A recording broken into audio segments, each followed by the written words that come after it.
welcome back. It gives me an immense pleasure to invite and welcome every one of you on this new episode of Dhanda series. I think this is one of the series which is very close to my heart, and we finally thought that it's time to restart learning about the businesses in depth once again with me, Varinder Bansal, and my team.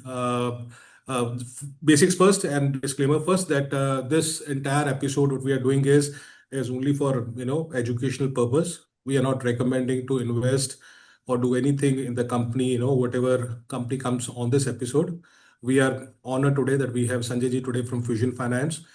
Honestly, this is not a easy sector. Everyone hates this sector, but attempt is to learn more and more about the sector and the company. So today we are joined by Azib and Varun, the research analyst with me, and Sanjay ji. Thank you so much for giving us time today. Thank you so much, Varinder ji. It's a pleasure to be here with you. And I think anything that we can contribute to the great work that you're already doing in terms of educating the investors, I think we'll be very happy to add to that. Thank you, sir. Sanjay ji, the basic thesis of this episode, Dhanda series is दिल से. तो मैं हमेशा बोलता हूँ कि let's break up businesses in such a simple format कि मेरी मम्मी भी समझ सके कि फ्यूजन क्या है या कोई भी कंपनी हमारे इस प्लेटफॉर्म पे आती है उसका मतलब क्या है. So if possible please be comfortable as much as you want to be. आप हिंदी में बात कीजिए whatever is comfortable for you so that a lot of people understand actually कि after hearing this उनको समझ आ जाए सारा कुछ. So as I said sir, this is a very tough sector. लोगों के दिमाग में मेमोरीज बहुत शार्प होती है. So whenever we have been discussing NBFC with anyone और सबको लगता है कि आरबीआई का डंडा पड़ जाता है, आरबीआई कभी कुछ कर देता है, कभी कुछ कर देता है, कभी एनबीएफसी से कुछ हुआ था. So before I jump into fusion also sir, for us promoters are very very important. तो पहला थोड़ा सा फ्यूजन के बारे में बता दीजिए कि what is fusion finance. Okay, take it as कि हमें कुछ नहीं पता सर आपकी कंपनी के बारे में या सेक्टर के बारे में, because a lot of people may be new who are watching you. So थोड़ा सा फ्यूजन की बैकग्राउंड के बारे में बता दीजिए, because fusion has seen I think 5% के आरओई भी गए हुए हैं, 25% की आरओई भी गई हुई है, देन नेगेटिव में भी गया हुआ है. So people are very very worried when fusion का नाम भी लेते हैं हम. एकदम एकदम. So absolutely. सो वरिंदर जी, मैं कोशिश करूंगा एकदम सिंपल इसको करने में. वैसे बिजनेस बहुत सिंपल है और फ्यूजन सेटअप ही इसलिए हुआ कि पार्शियली या काफी हद तक जो प्रमोटर्स थे, Divesh Sachdev himself, they wanted to create something to service the bottom of the pyramid sector. और जो उस टाइम पे अपॉर्चुनिटीज थी वो ये था कि ये जो bottom of the pyramid sector पे लोग हैं, जो लो इनकम ग्रुप के लोग हैं या जो एस्पिरेशनल लोग हैं, मतलब जो एस्पायर करना चाहते हैं नेक्स्ट लेवल पे पहुंचने के लिए, इनके पास जो फंडिंग अवेलेबल है वो बड़ी अनऑर्गेनाइज्ड फंडिंग थी. मतलब मनी लेंडर्स और अनऑर्गेनाइज्ड थे. और सो जो फाउंडर ग्रुप था वो नॉर्थ मार्केट को काफी अच्छी तरह अंडरस्टैंड करते थे. और जैसे कि आप जानते हैं हर कंपनी का अपना स्ट्रेंथ होता है, तो इनिशियली उन्होंने नॉर्थ के काफी सारे मार्केट से स्टार्ट किया. वाइल अभी हम 22 स्टेट में हैं. तो जब उन्होंने स्टार्ट किया उनका ऑब्जेक्टिव ये था कि ये एक अपॉर्चुनिटी है जहां पे as a company commercial sense भी बनता है, कस्टमर्स के लिए भी फायदेमंद है क्योंकि उनको एक ऑल्टरनेटिव मिलता है from the unstructured money lenders. और अगर हम डिसिप्लिन और क्रेडिट क्रिएट कर सके तो आप सोचिए ये बिजनेस सबसे इजी बिजनेस है, क्योंकि ये जो कस्टमर्स हैं ये लाइफ लॉन्ग वहीं पे रहते हैं. इनके लिए कम्युनिटी बहुत क्रिटिकल होती है. ये गांव में मान लीजिए एक विलेज है जिसमें हमारे 3-4 सेंटर मीटिंग्स हैं या 3-4 ग्रुप्स हैं. वहां पे इंडिविजुअल हम जाके कस्टमर को नहीं अप्रोच करते, हम ग्रुप ऑफ कस्टमर्स को अप्रोच करते हैं. और ये पूरा ग्रुप लेंडिंग प्रोग्राम है. सो मतलब अगर मान लीजिए यूपी में एक गांव में, लखनऊ से समझ लीजिए 100 किलोमीटर दूर में एक गांव है जहां पर हम एक कस्टमर को अप्रोच करते हैं, तो हम एक इंडिविजुअल कस्टमर को नहीं अप्रोच करेंगे, हम उसके पूरे नेबरहुड को अप्रोच करेंगे. तो और ये लेडी होगी. ये जो पूरा प्रोग्राम है इसमें जो फर्स्ट बोरोवर है वो लेडीज होती हैं. हम खाली लेडीज को फंड करते हैं और वो फिर अपने नेबरहुड को लाती है, यानी उसके 100 से 200 मीटर की दूरी पे जो लोग रहते हैं उनको इसके अंदर इंक्लूड करती है वो. और यहाँ से ये पूरा स्टार्ट होता है. कि जिन लोगों को वो अच्छी तरह जानती है, तो उसका एक बार हम रेफ चेक अच्छी तरह करते हैं, और फिर वो अपने जैसे लोगों को इसमें एंटर करती है। और जो पूरा कोऑर्डिनेशन होता है वो पूरे ग्रुप के साथ होता है। तो ऐसा नहीं है कि ये एक दूसरे की लाइबिलिटी ले लेते हैं, बट जैसे कि नेबर्स हैं तो इनको पता है कि कौन सा नेबर अच्छा है, कौन सा नेबर डिसिप्लिन्ड है, कौन से नेबर को ग्रुप में एंटर करना चाहिए। और जैसे कि कहते हैं कि अगर एक बास्केट समझ लीजिए एप्पल्स की, उसके अंदर सारे सेब अगर अच्छे हैं तो सारे सेब अच्छे रहेंगे। उसके अंदर एक भी सेब खराब हो जाए तो वो बाकी भी सेबों को खराब कर देता है। तो यही लॉजिक इसके अंदर जो लोग हैं वो, जितने भी कस्टमर्स हैं या मेंबर्स कहते हैं इनको, ये कोशिश करते हैं कि अपने जैसे ही लोग लाएं और नेबरहुड से ही लोग लाएं जिसके बारे में इनको पता हो। तो ये पूरा फाउंडेशन ले किया था फाउंडर्स ने। और एकदम जो पूरी सेल्स टीम है सेटअप हुई थी, या जो पूरा क्रेडिट हुआ था, अबाउट कुछ साल पहले, अबाउट 7 या 8 साल पहले, इसमें दो प्रमोटर्स थे, या प्राइवेट इक्विटी इन्वेस्टर्स थे, वॉरबर्ग और क्रिएशन, जिन्होंने काफी इंटरेस्ट दिखाया था। और उन्होंने कहा था हम इस एरिया में एंटर करना चाहते हैं क्योंकि इस कंट्री में डिमांड बहुत है इसकी, और अगर ये स्ट्रक्चर्ड तरीके से किया जाए तो बहुत अच्छा बिजनेस मॉडल बनता है ये। और पूरा मतलब डाइवर्स है, ऐसा नहीं है ये कभी डिमांड कम हो जाएगी डिमांड ज्यादा हो जाएगी। अगर हमारे प्रोसेसेस सही हैं, अगर हमारा डिसिप्लिन सही है, तो ये बिजनेस मतलब पूरे साल का बिजनेस है। इस इंटेंशन से उन्होंने एंटर किया था और उन्होंने पैसा लगाया था। तो Divesh continue to be the founder promoter, और दो और प्रमोटर्स आए इस ग्रुप में, और उन्होंने अपना कैपिटल लगाया। और ये अबाउट 23 में आईपीओ भी लेकर आए थे, और काफी अच्छा सक्सेसफुल आईपीओ था। तो जो हेंस जो बैकग्राउंड है फ्यूजन का, आप समझिए 15 साल पुरानी, हमें 15 साल हो जाएंगे। और जो बेसिक ऑब्जेक्टिव है वो ऑब्वियसली कमर्शियल ऑर्गेनाइजेशन तो है, बट ऑब्जेक्टिव ये है कि बॉटम ऑफ द पिरामिड में जो लोग हैं जो एस्पायर करते हैं बिजनेसेस करने के लिए, छोटे छोटे बिजनेस करने के लिए, जैसे आपकी गांव के अंदर चाय की दुकान है, रेस्टोरेंट है, कोई सैलून खोलता है, कोई छोटा मोटा साइकिल का काम करता है, कोई छोटा सा गराज चलाता है। तो ये जो लेडीज हैं और उनकी फैमिली है, इनको हम कैसे सपोर्ट कर सकें, ये Sir, okay, basic objective. this is a very noble thought. I'm just reiterating जो मैंने समझा that you lend only to women yes, हाँ जी। and that also मतलब आप माइक्रो फाइनेंस में मतलब एमएफआई में कॉन्सेंट्रेटेड हो, जी हाँ। सो राइट? 94% हमारा बिजनेस ये है। अबाउट 5-6 साल ये हमारा मेन बिजनेस है, लेकिन 5 साल पहले हमने रियलाइज किया था, आई थिंक ये फोरसाइट था फाउंडर्स का, कि अपॉर्चुनिटी है कि जब हम गांव में जा रहे हैं, वही गांव में ऐसे बॉटम कस्टमर्स हैं, गांव से थोड़ी सी दूर टियर 4 और टियर 5 सिटीज में दुकानदार भी है जिनको फंडिंग चाहिए। तो आगे जाके हमारा बिजनेस, क्योंकि ये अनसिक्योर्ड है, हम इसमें कुछ सिक्योर्ड का भी एंगल ला सकते हैं। और तब जाके एमएसएमई आया। तो अबाउट, अगर आप समझिए तो 8,000 करोड़ की जो हमारी बैलेंस शीट है, उसमें से 700 करोड़ एमएसएमई है और बाकी एमएफआई है। तो तो अबाउट प्रिडोमिनेटली सर, 10% और 90 और 10। मतलब प्रिडोमिनेटली हम एमएफआई हैं, बट ठीक है, now we are trying to diversify. Sir, आपने जी हाँ। प्रमोटर्स का जिक्र किया, थोड़ा सा इस पे बात करेंगे। अभी शेयर होल्डिंग क्या है सर, बाकी who are the major share holders in the company right now?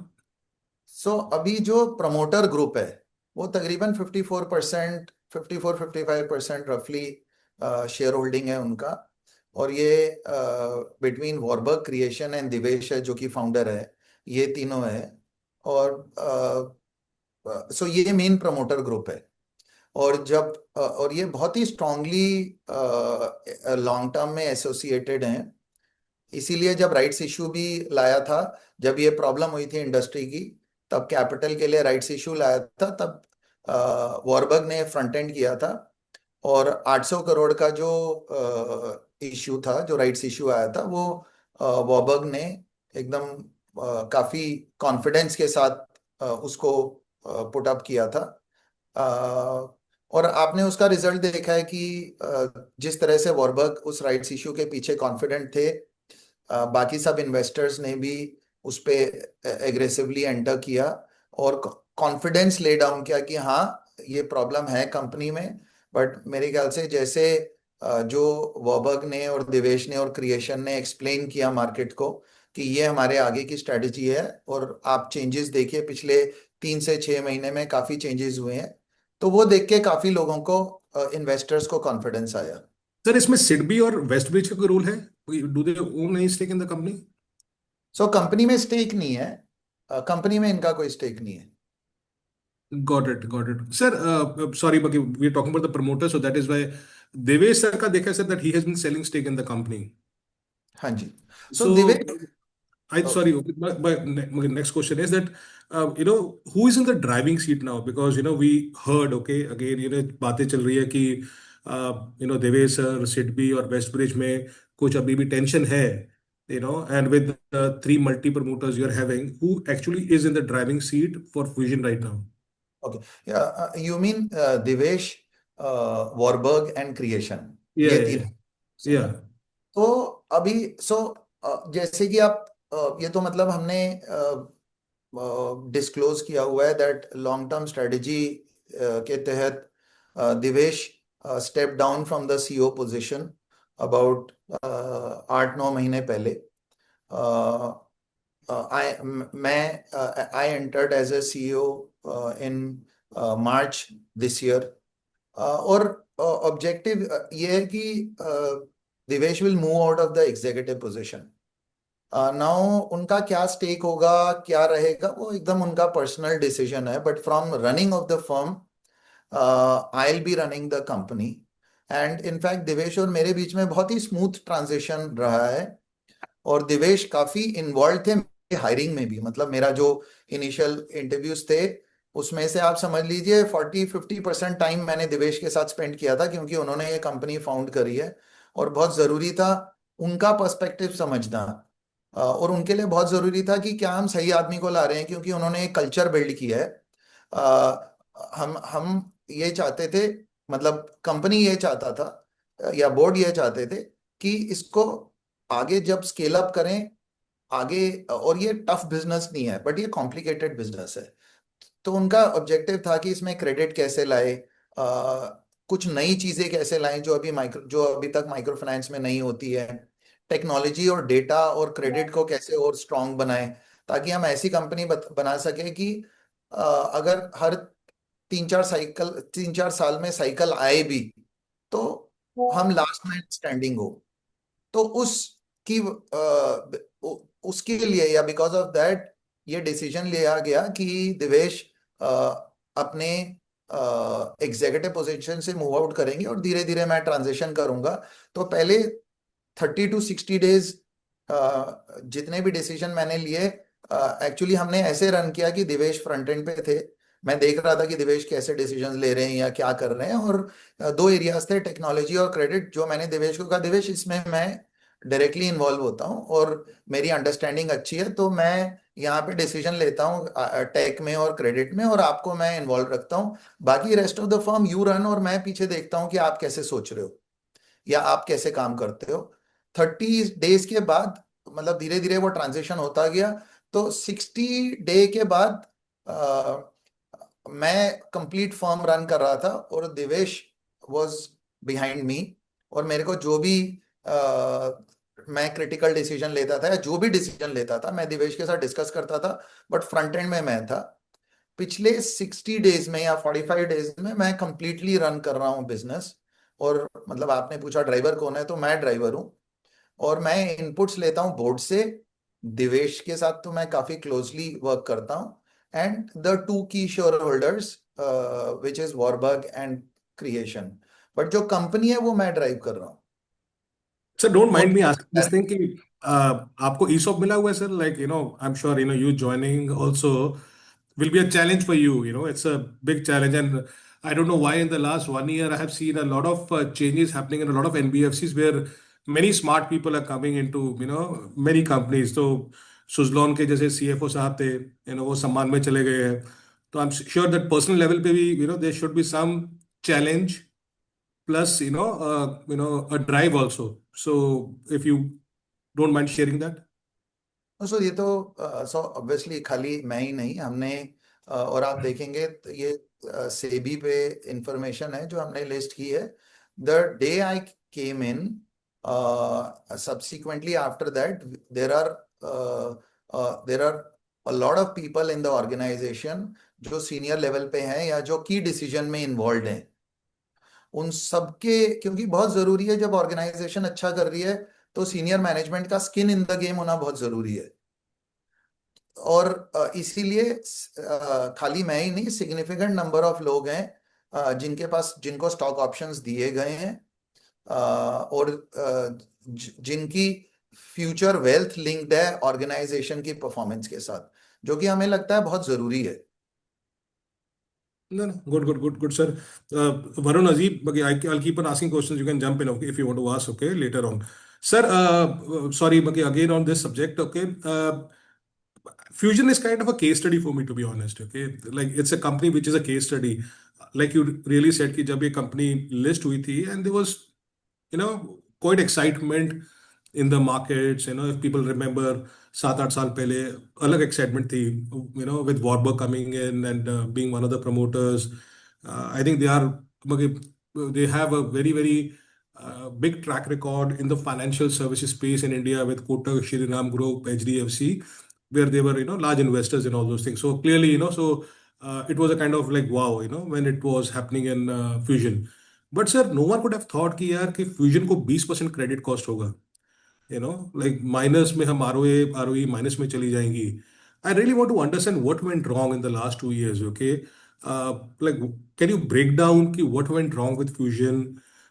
Was it like आपकी ग्रोथ इतनी फास्ट हो गई थी कि that we were not having a requisite infrastructure, or was it a cultural issue? Like in your assessment also before you joined Fusion, I'm sure you could have thought about कि यार क्या गड़बड़ी हुई थी लास्ट 2-3-4 साल में जिसके कारण इतना बड़ा चेंज आया from as said. If I tell someone कि 25% आरओई होता था, 5% आरओई होता था, वहां से नेगेटिव आ गया, 20% क्रेडिट कॉस्ट थी, तो सबसे पहले पूछेगा मुझसे, वरिंदर तू पागल है, इस कंपनी में पैसा लगा रहा है? सो आप तो एक अच्छी बैठी बिठाई कुर्सी छोड़ के आप यहाँ पे पंगा लेने आ गए. तो आपके मन तो में क्या मेरे था को ऐसा? नहीं, तो एकदम सही बात है। आपका आपका बहुत ही इंटरेस्टिंग क्वेश्चन है, बट मेरे ख्याल से सिंपल क्वेश्चन है, क्योंकि अ, तो एक मिनट के लिए ये छोड़ देते हैं कि ये तो थोड़ा सा ना सब्जेक्टिव है कि व्हाट वेंट रॉन्ग। मैं आपको इस पे डिस्कशन कर सकते हैं कि हमारी क्या लर्निंग है ये पूरे उससे, और ये लर्निंग क्या हमें आगे के लिए स्ट्रांग बनाती है कि नहीं। सो दो की लर्निंग्स है हमारे लिए, एकदम मतलब एकदम सर आप थोड़ा एब्सोल्यूट। पॉलिटिकली करेक्ट मत होना सर. क्या इन्वेस्टर्स को ना एक बार क्या होता है, बहुत पता चल जाता है ना कि चलो ठीक है यार ये हो गया, सो. मैं आपको बताता हूँ, आप खुद उससे बताइएगा वरिंदर जी कि आपको ओके, लगता है मैंने ऑनेस्ट आंसर किया कि नहीं। ओके, एकदम क्लियर, ओके। ओके. एक स्ट्रॉन्ग सेकंड लाइन। सो जो हमने रियलाइज किया कि डिसीजन मेकिंग के लिए स्ट्रॉन्ग सेकंड लाइन होना बहुत जरूरी है, और इस पे हम बहुत सीरियसली हमने काम किया। I think both between Devesh and me, काफी काम देवेश ने ऑलरेडी कर दिया था मेरे आने से पहले, बट मेरा जो 80-90% टाइम इसमें गया है कि जो 3 या 4 की फंक्शंस हैं, रिस्क, क्रेडिट, टेक्नोलॉजी, ये फंक्शंस में खाली टॉप मैन नहीं, उससे एक लेवल नीचे का आदमी भी क्या स्ट्रांग है इन terms of giving the top man feedback कि हम सही जा रहे हैं कि गलत जा रहे हैं। तो मतलब समझिए कि अगर लेट से गाड़ी एक स्पीड पे चल रही है और मैं रेयर व्यू मिरर में देख रहा हूं, तो मेरे को हमेशा अच्छा दिखेगा, क्योंकि वो तो निकल गया, वो तो पीछे जाते जा रहा है। अब अगर मैंने आगे की तरफ देखना है कि आगे के रिस्क कैसे हैं, और जो ये सारी प्रॉब्लम हुई, अगर आप इसको मिरर करेंगे दिसंबर 23 के आसपास, जो क्राइटेरिया हुआ करता था माइक्रो फाइनेंस में कि उसमें लेंडर लीवरेज के ऊपर इतना ध्यान नहीं देते थे। एज्यूम करते थे कि कस्टमर को अगर हमने लोन दिया है, कस्टमर के इंटरेस्ट में है लोन वापस करना, अगर वो डिफॉल्ट नहीं कर रहा आप उसको और लोन दे सकते हैं। Past precedence is a good record of future performance. ये एक, आई थिंक, और इसीलिए मैं कहता हूं जो सेकंड लाइन है क्रेडिट की और रिस्क की, that is a big learning, कि जो जरूरी नहीं है कि खाली आप उसका पास्ट परफॉर्मेंस देखें। आज की डेट में जो हम लेंडिंग करते हैं और पिछले 6 से 7 महीने में जो हमारी गार्ड रेल्स हैं वो इतने स्ट्रांग है कि मतलब आप समझिए हम इंडस्ट्री से अभी 3 टाइम ज्यादा टफ गार्ड रेल्स हैं या कॉम्प्लेक्स है, लेकिन उसके बाद भी हमारा जो अप्रूवल रेट था कुछ 15-16% गिर गया था, अब हम 22% पे आ गए हैं। And I think we should be, मतलब काफी जल्दी हम 30% पे आ जाएंगे।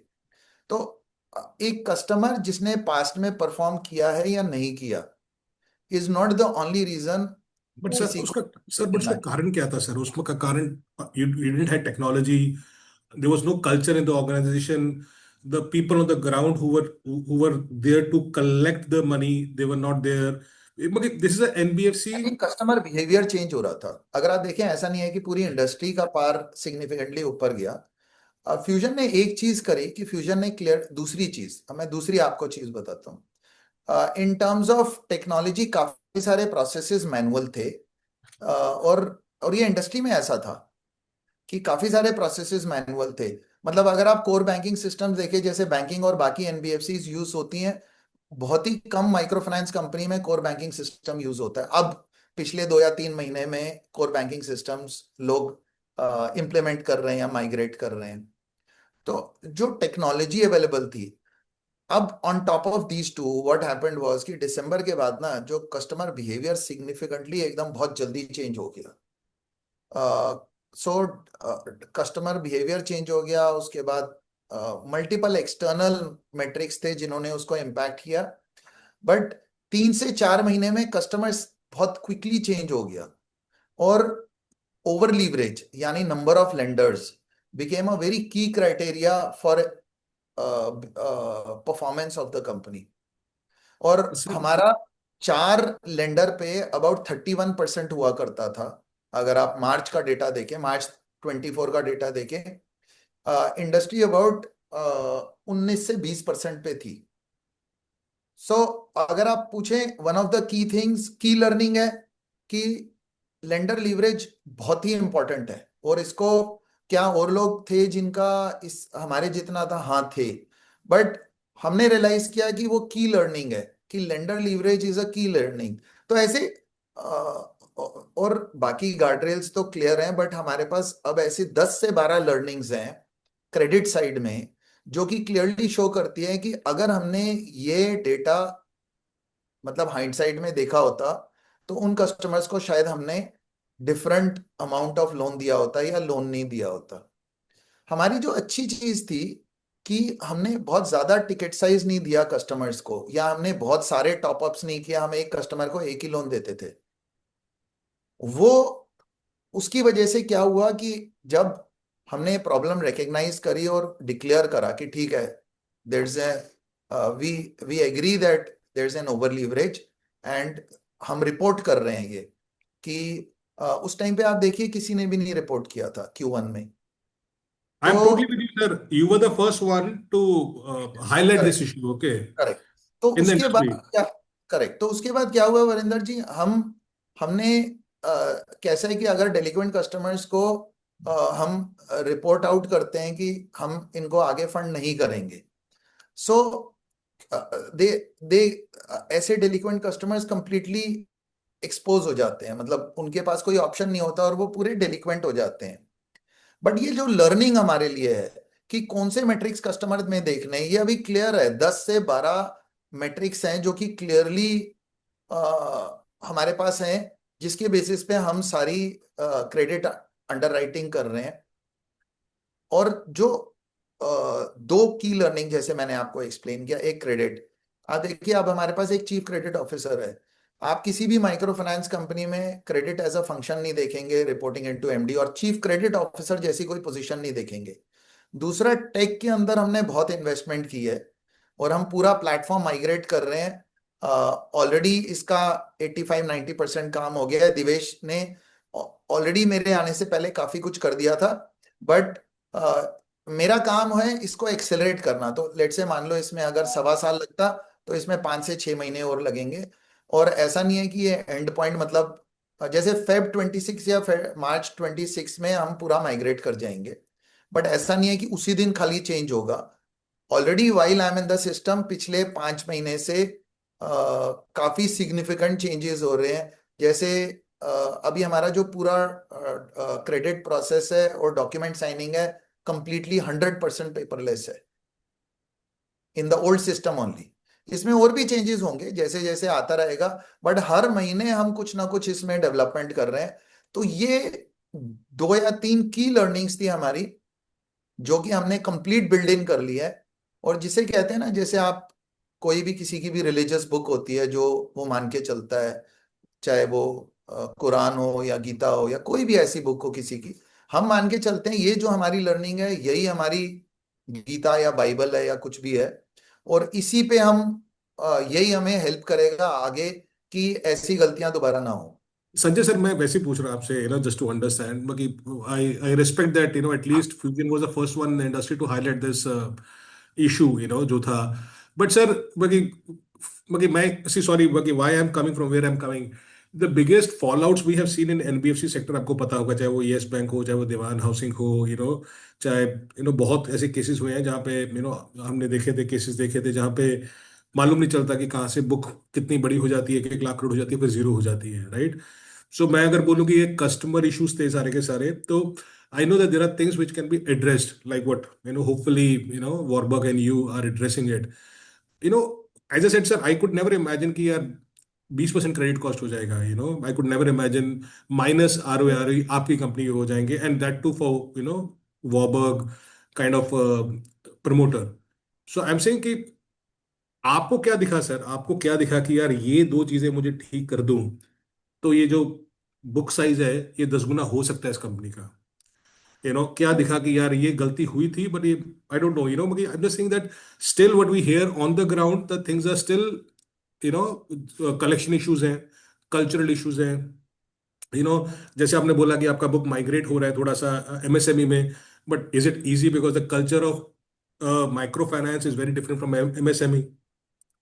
So how easy the transition could be going right. ahead, because this is a very, as you said, it's a complicated business, if not a difficult business. Agreed.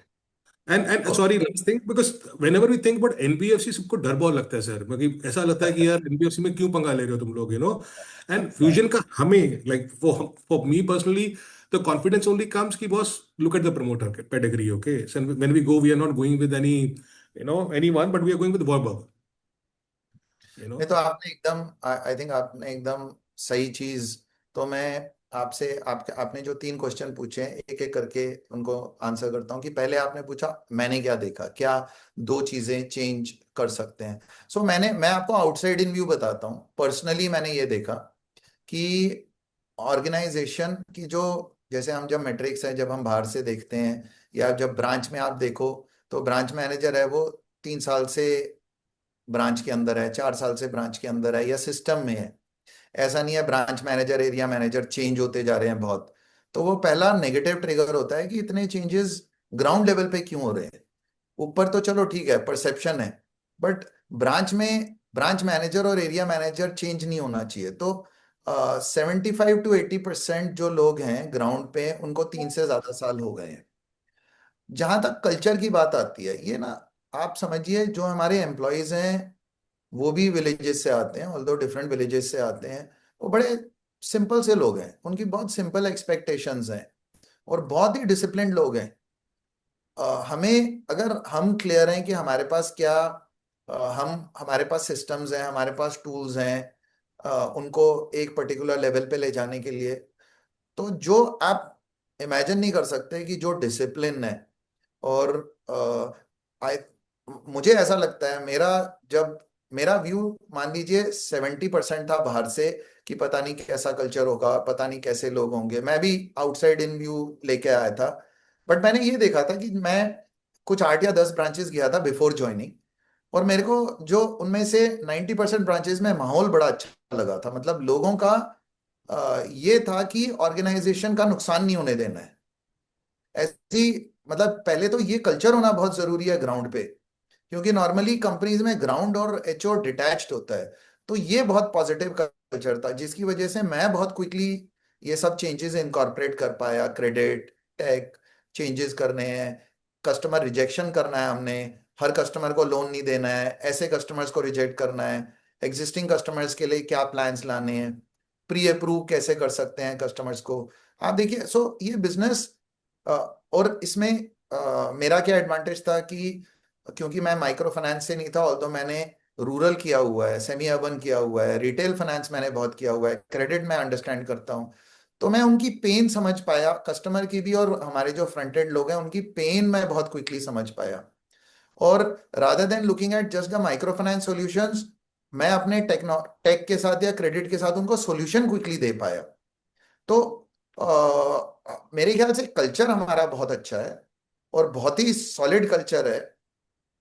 हमारे जो लोग हैं वो बहुत सुलझे हुए हैं, बहुत अंडरस्टैंड करते हैं, और वो बहुत क्विकली रिस्पॉन्ड कर रहे हैं जब हम चेंजेस कर रहे हैं। हम कह रहे हैं यार, आप ना ऐसे किसी भी कस्टमर के पास मत जाओ और उसको लोन मत दो, आपका 90% बिजनेस प्री अप्रूव्ड होना चाहिए, हम सेंट्रली आपको अपने एग्जिस्टिंग कस्टमर्स देंगे, आप उन्हीं पे फोकस करो। अब आप सोचो 60% बिजनेस खाली वहीं से आ रहा है, 1 महीना लगा था खाली उनको समझाने में।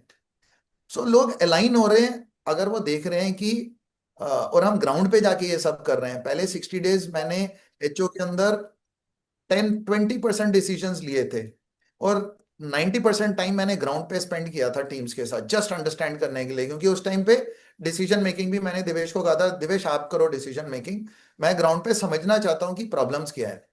तो वरिंदर, मेरे को अबाउट 45 to 50 डेज लगे प्रॉब्लम अंडरस्टैंड करने में। बट उसके बाद फिर quickly, I think between Divesh and me, मैंने बाउंस ऑफ किया कि दिवेश, ये अपने को चेंजेस करनी पड़ेगी, माइक्रो फाइनेंस में ऐसा होता होगा, लेकिन हमें डिफरेंटली करना पड़ेगा। और उसके बाद जो रिस्पांस मुझे मिला है from rest of the organisation, या जो मेरी एग्जीक्यूटिव कमेटी है, ये जो टीम है, वो बहुत ही रिस्पॉन्सिव है। तो मेरे ख्याल से कल्चर हमारा बहुत स्ट्रांग है, और बहुत मतलब सर कल्चर मेरा ये ना है कि मैं अभी भी एक चीज समझ नहीं पा रहा हूँ सर। आप जैसे बोले शेयर होल्डर स्ट्रांग है, कल्चर स्ट्रांग है, टीम स्ट्रांग है, एवरीथिंग इज ग्रेट, बट इतना बड़ा जो रन डाउन ऑफ ऑपरेशंस हुआ लास्ट 2 साल में, उसका क्या बड़ा कारण था sir?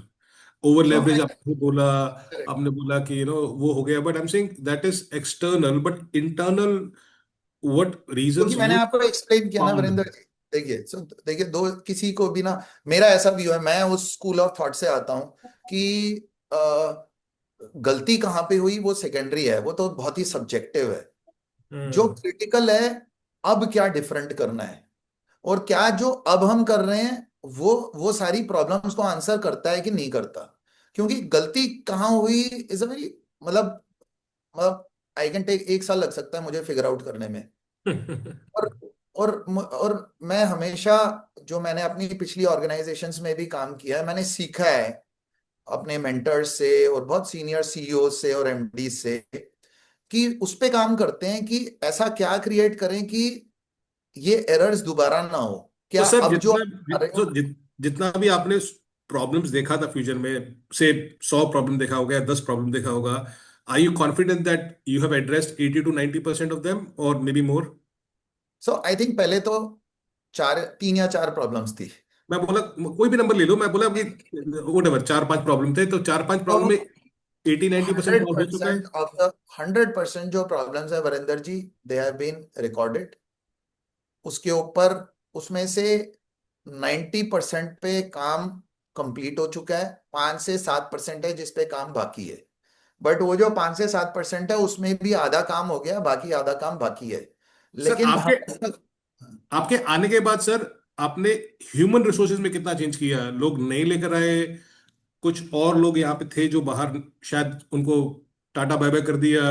So have you seen a material change in the human resource, because that's very important for your business. I agree with you. तो जैसे कि मैंने आपको कहा, देखिए, सबसे जो इस बिजनेस में दो लोग इंपॉर्टेंट होते हैं, एक स्ट्रेटजी लेवल पे और एक फ्रंट एंड लेवल पे। सो फ्रंट एंड लेवल पे हमने इंसेंटिव स्ट्रक्चर थोड़ा और सिंपल बना दिया। हमने लोगों की बेसिक इश्यूज एड्रेस किए, एचआर के अंदर जो जो मेरी CHRO है पूजा मेहता, उसके साथ उसने काफी काम किया इनिशियली। मेरे ख्याल से पहले 2 महीने में पूजा को काफी ह्यूज, मतलब मेरे जो CHRO है उसको काफी ह्यूज क्रेडिट मिलना चाहिए, क्योंकि उसने रियलाइज किया कि जो ग्राउंड पे लोग हैं उनका कॉन्फिडेंस रहना बहुत जरूरी है। सो और ये 2 काम हमने इंडिपेंडेंट किए, तो वो हमने बहुत क्विकली वहां पे इंसेंटिव स्ट्रक्चर इजी कर दिया। लोग हमें जो चीजें क्रिटिकल थी, लेट से हमें collection efficiency, disbursement to customer जिनका लीवरेज कम है, ये सब हमारे लिए फायदेमंद था। हमने उस पे लोगों को ज्यादा इंसेंटिवाइज और बिहेवियर चेंज करना स्टार्ट कर दिया। KPI सबके ऐसे बिल्ड कर दिया बिजनेस ऑपरेशंस में कि ये वाले कस्टमर्स एक्वायर करने पे उनको ज्यादा क्रेडिट मिल रहा है, ज्यादा रिकग्निशन मिल रहा है। सेंट्रली हमने क्या किया कि मैंने एक एग्जीक्यूटिव कमेटी बनाई जिसमें हर फंक्शन के लोग थे, और जो मेरी बेसिकली वन डाउन्स थे। और क्योंकि बहुत क्रिटिकल है कि सारे डिसीजन मेकिंग मैं नहीं करूं, ये सबसे बड़ा जो मैंने जो सीखा अपनी पिछली ऑर्गेनाइजेशंस में, इसकी अगर आप एक सिस्टम बनाते हैं और लोग बनाते हैं जो रिस्पॉन्सिबल हैं और उन लोगों का आप रिव्यू करो, तो फिर एक आदमी की गलती ऑर्गेनाइजेशन को इम्पैक्ट नहीं करेगी। फिर मेकर चेकर सेटअप हो जाता है, लोग अकाउंटेबिलिटी लेते हैं। तो वो मैंने दूसरी चीज करी और ये 2 चीजें पैरेलली करी। तो अभी अगर आप देखें, 80% डिसीजन है ये एग्जीक्यूटिव कमेटी लेती है, मैं नहीं लेता। मेरा काम है खाली उनको एज अ कैटलिस्ट काम करना, डिसरप्टर काम करना। तो हर आइडिया जो वो लेकर आते हैं, मैं उनको क्वेश्चन करता हूँ, ये ऐसे क्यों सोच रहे हो तुम, ये ऐसे नहीं करना है या करना है, या एंड वो मेरे को कन्विंस कर देते हैं and we get through. But जो आइडिएशन है या कैसे काम करना है, वो उनका ब्रेन चाइल्ड है, वो मेरा ब्रेन चाइल्ड नहीं है। मेरा काम है खाली या तो डिसरप्ट करना या कैटलाइज करना। कुछ काम धीरे हो रहा है उसको कैसे फास्ट ट्रैक करें, और अगर कुछ काम हो ही नहीं रहा तो उसको कैसे डिसरप्ट करें कि यार हम क्यों ये पुराने तरीके का स्टाइल से काम कर रहे हैं। But ideas are theirs.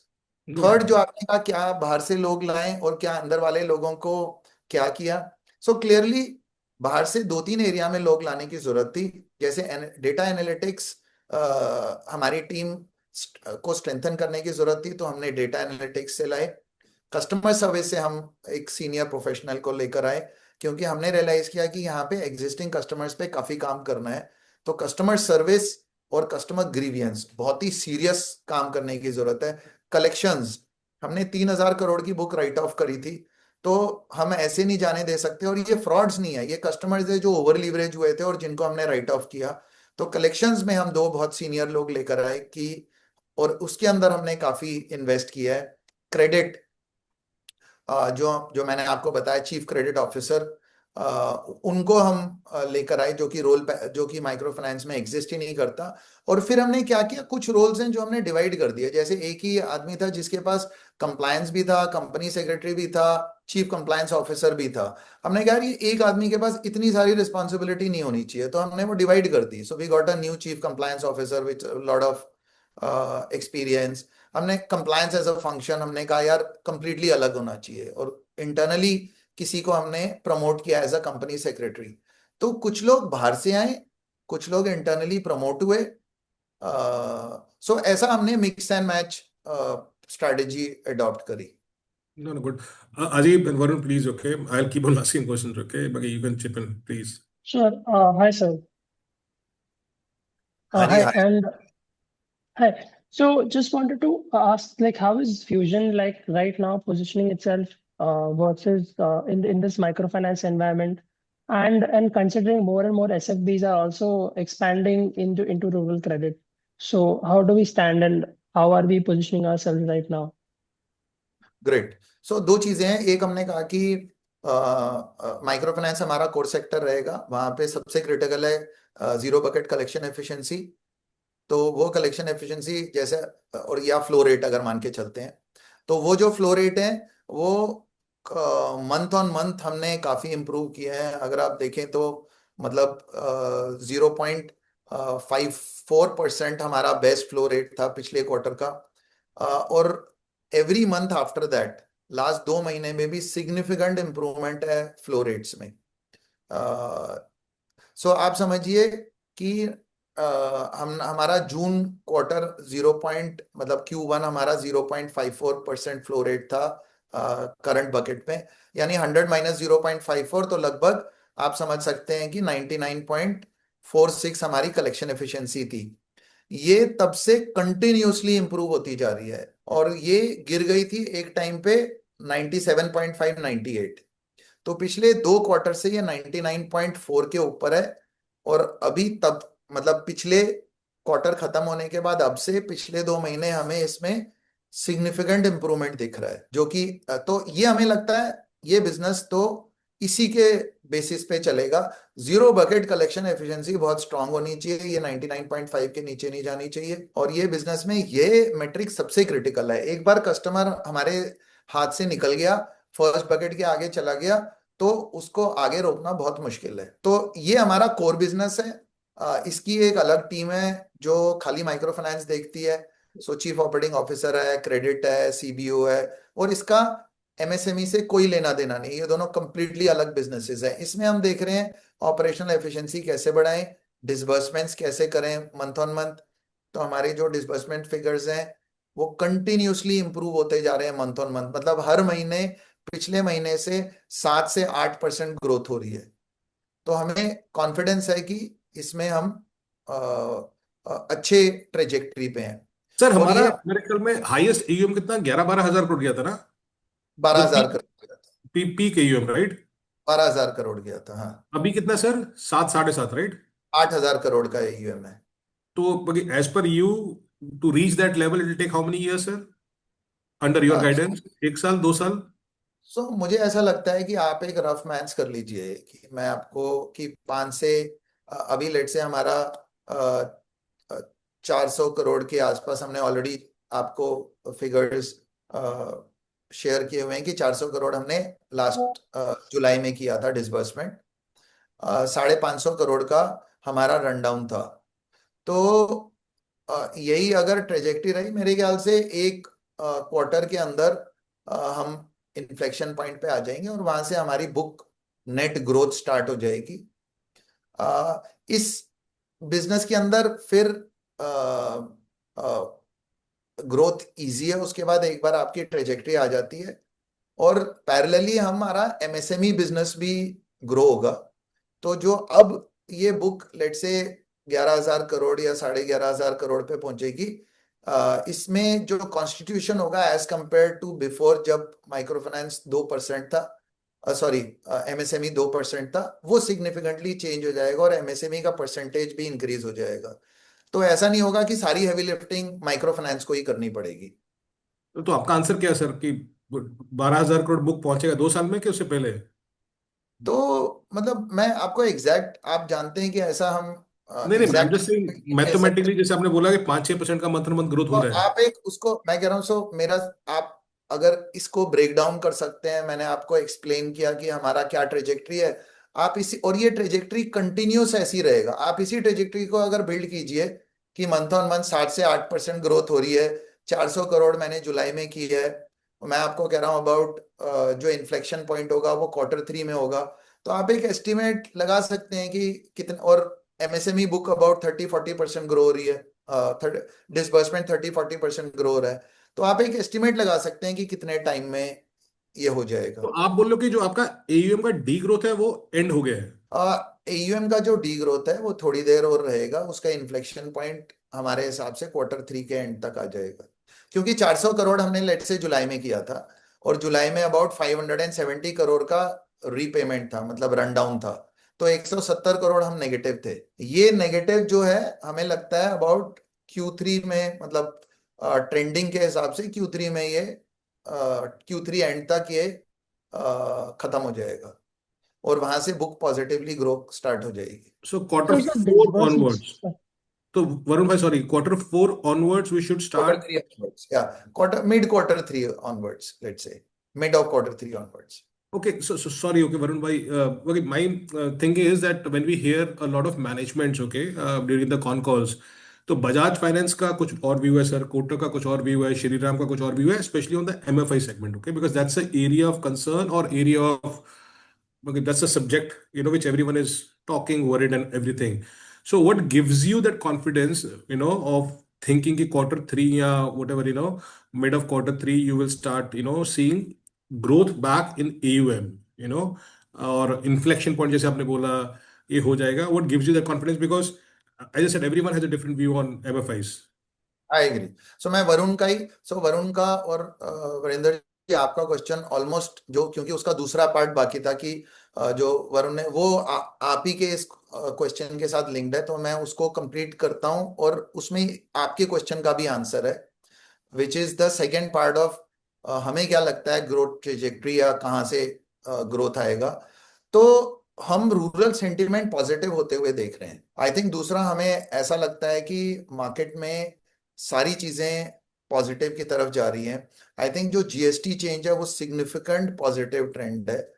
आप सोचिए 13 से 15% रिडक्शन इन जीएसटी मीन्स 90% जो हमारे कस्टमर्स हैं उनका एक्सपोजर एसेंशियल गुड्स में है, और मेनली जो जीएसटी रिड्यूस हुआ है वो एसेंशियल गुड्स में हुआ है. तो हमारा व्यू है 13 से 15% बॉटम ऑफ द पिरामिड या लो इनकम ग्रुप के हाथ में 13 से 14% ज्यादा पैसा होगा, जिसकी वजह से डिमांड इसमें और एमएसएमई सेक्टर दोनों में बढ़ेगी. बट हम खाली इसके ऊपर बेस नहीं कर रहे.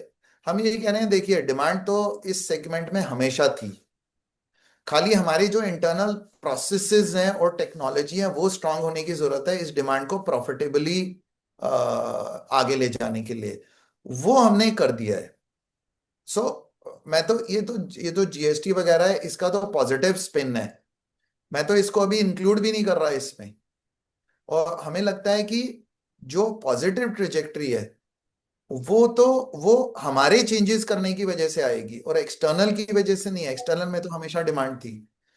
आज की डेट में मैं आपको एक एग्जांपल देता हूं. हमारे पास अबाउट 1.5-1.6 मिलियन कस्टमर्स हैं जो खाली फ्यूजन और फ्यूजन के अलावा एक और लेंडर रखते हैं out of the entire book. ये इन्होंने आज तक कभी डिफॉल्ट नहीं किया. अगर और मीडियम टर्म में 6 से 9 महीने में इन कस्टमर्स के लिए मल्टीपल प्रोडक्ट्स हमने निकाले हैं, और हमें लगता है हमारा अबाउट 76% ग्रोथ एग्जिस्टिंग कस्टमर से आ रहा है या न्यू डिसबर्समेंट में.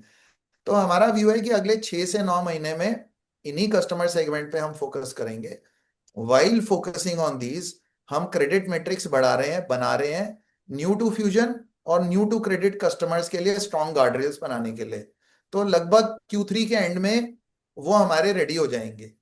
तब हम न्यू टू क्रेडिट और न्यू टू फ्यूजन पे भी उतनी ही कॉन्फिडेंटली कॉल्स लेंगे जैसे अभी एग्जिस्टिंग में ले रहे हैं, क्योंकि आप समझ सकते हैं ये ऐसे लॉन्ग तो नहीं चल सकते खाली एग्जिस्टिंग कस्टमर पे रिलाई करते हुए. तो Q3 और Q4 के मिड तक हम ऐसे काम करेंगे, और Q4 के स्टार्टिंग या Q4 के मिड से सिग्निफिकेंट अपसाइड आप देखेंगे, या इंक्रीज्ड कंट्रीब्यूशन देखेंगे इस सेगमेंट से जो न्यू टू क्रेडिट है या न्यू टू फ्यूजन है. तो we will be back in the black in quarter three or quarter four? सो इस पे तो मैं कमेंट नहीं कर सकता, बट हम अपनी प्रॉफिटेबिलिटी को लेके काफी कॉन्शियस हैं और पूरे एफर्ट्स हैं कि जितनी जल्दी हो सके उतनी जल्दी हम प्रॉफिटेबल हों. मैं आपको एक आपके लिए एक मतलब एक सिंपल सा मैं वो करूंगा. आप देखिए हमारा लास्ट क्वार्टर जो प्रोविजनिंग था वो अबाउट 178 करोड़ था. हमारा लॉस अबाउट 92 करोड़ था. अगर आप अपने ईसीएल मॉडल जो हमने और हमारे सारे स्टेज 1 स्टेज 2 स्टेज 3 बुक आपके सामने रखी है, अगर आप उसको देखें आप क्लियरली फिगर आउट कर सकते हैं कि अगर सब कुछ वही भी रहे ना, हमारा क्रेडिट कॉस्ट कितना नीचे आ जाएगा. वही आपको एक कॉन्फिडेंस दे देगा कि हम कितनी जल्दी प्रॉफिट में आ जाएंगे. और वरिंदर जी मुझे ऐसा लगता है कि दो तरीके हैं. एक, हम आपका क्वेश्चन आंसर करें. दूसरा, हम सारी इंफॉर्मेशन आपके सामने रख दें. आई थिंक हमने वो आपके सामने रख दी है. आपके लिए या आपके इन्वेस्टर्स के लिए बहुत इजी है कि Yes, एक yes, yes. इंफॉर्मेटिव कॉल लेना कि हम दिख रहा है ये हमारा ईसीएल मॉडल आपके सामने है. एक एक स्टेट वाइज डेलिक्वेंसी आपके सामने है. स्टेज 1 स्टेज 2 स्टेज 3 आपके सामने है. तो आप समझिए आप इसको मॉडल में डाल के खुद एस्टिमेट लगा सकते हैं कि Q2 में पैसा बनेगा, कितना नहीं, बनेगा, हमारे कितनी। हिसाब से तो क्वार्टर 3 है सर। हमारे हिसाब से तो क्वार्टर 3 है, तो मैं वही पूछना चाह रहा था कि हम सही है कि गलत है, बस और कुछ नहीं है। विच आई सो मैं अंडरस्टैंड व्हाट यू।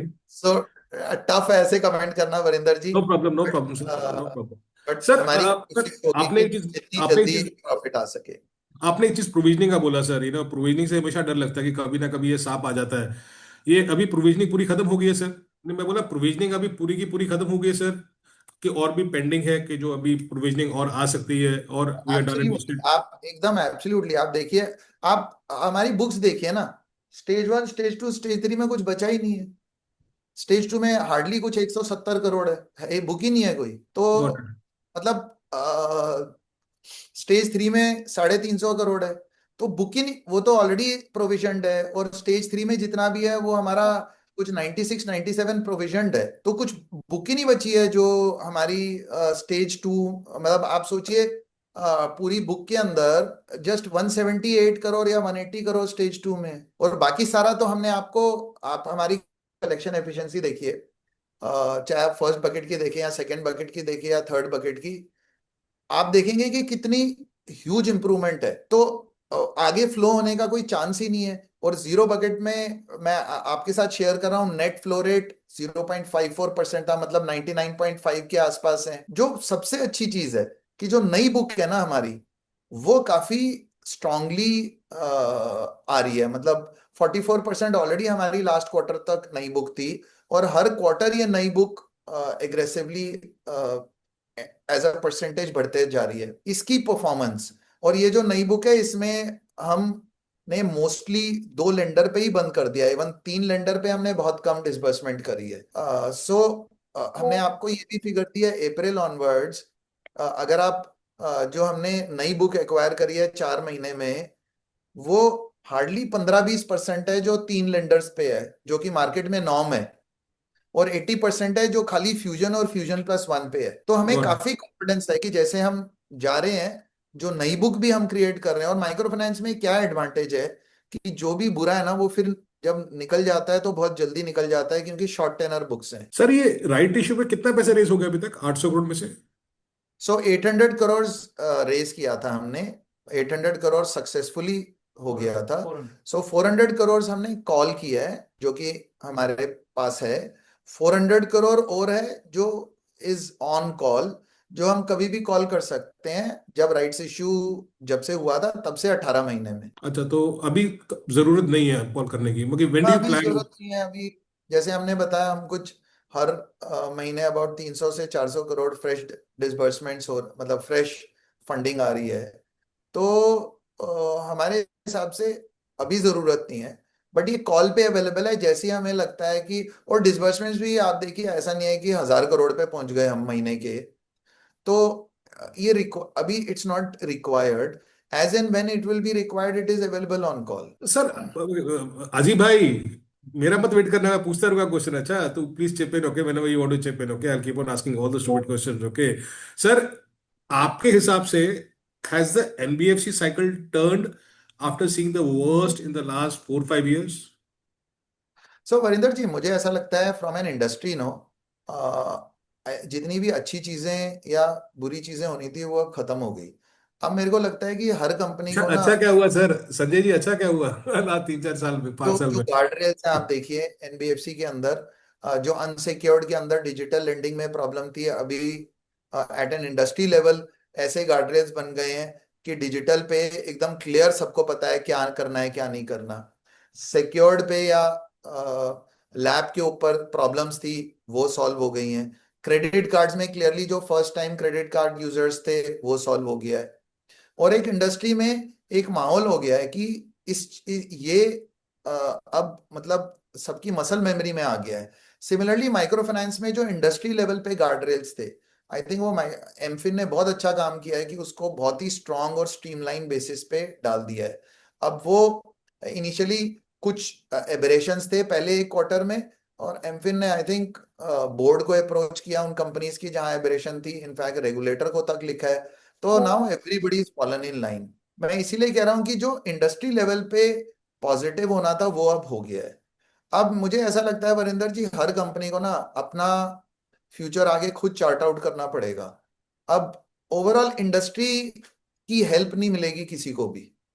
बट जो इंडस्ट्री की वजह से नेगेटिव जो न्यूज थी, आई थिंक वो सारी इंडस्ट्रीज में खत्म हो गई है, चाहे वो अनसिक्योर्ड है, डिजिटल लेंडिंग है, क्रेडिट कार्ड्स है, या माइक्रो फाइनेंस है, या गॉट इवन इट। लोन है। अजीब भाई। Yeah. Hi, Sanjay. So I just want to reiterate one of your initial remarks where you mentioned that one borrower can only borrow from three maximum lenders, right? The current RBI का guidance है.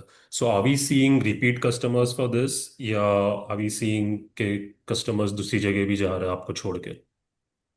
सो दो चीजें हैं, जो जो अच्छे customer है ना, और मैं आपको एग्जांपल देता हूँ। अगर मैं मेरे 100 कस्टमर हैं तो, और ये बहुत अच्छा बहुत पॉजिटिव बिहेवियर है जो हमें लगता है मार्केट में हुआ है। अगर हमारे 100 कस्टमर्स हैं एग्जिस्टिंग कस्टमर जो रेडी हो गए थे नए लोन के लिए, अभी ना 60% कस्टमर्स कह रहे हैं हमें लोन नहीं चाहिए। ऐसा कभी भी नहीं होता था माइक्रो फाइनेंस में। तो जो कस्टमर बिहेवियर है वो इस तरफ हो गया है कि हमें एक या दो लेंडर के साथ काम करना है, हमें ये मल्टीपल लेंडर्स के साथ काम नहीं करना। आप अगर हमारी रिक्वायरमेंट मीट कर सकते हैं, यू आर इन।